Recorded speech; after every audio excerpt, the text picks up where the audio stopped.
Even more than previous albums, it seems like you wore a tremendous amount of hats to, put this together. Did you ever find some of them bleeding into each other, or one girl bleeding into the other, or bleeding into the producer, or any of those things? Well, there's going to be some of that, and I think that's where, when you're listening back and you're brutal with your sound guys, and we lost her. So then as part of the production team, I have to kind of look in the mirror at the artist and say, you've got to do it again. And we might have been near mixdown. And if that song was going to make the record, we had to find Clyde, and we had to find her fast. But Clyde hides a lot. She hides. And so there were moments like that, but we were holding everybody back until we played the record.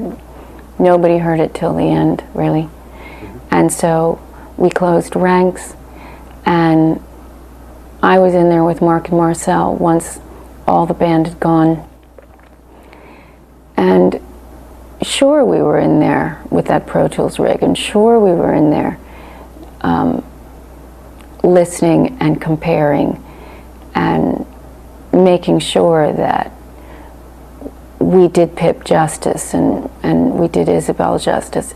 And when we didn't think we did, then we had to go find those girls and bring them back in.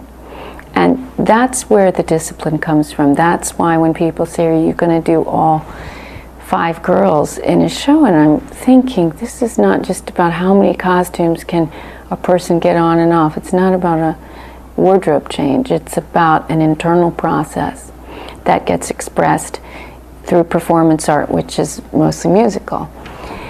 And it is tricky to contain them, and it does take me shutting off my daily life to go into this, step in almost into these roles. And when I step into them, I don't come out of character. When I go in and allow those women to take over, I don't take a phone call from my family as Tori. I can't do that. That's not how I can work. I move into that zone, and that's the only way that I can then deliver it. So how do you know it's time then to move back out of the zone? Well, sometimes you don't want to move back. That's the trick. Sometimes you don't want to come back. And that's when it does get a little tricky. But then, you see a picture of a little girl, and you remember, ooh, it's going to be story time soon. So Santa needs to go away now.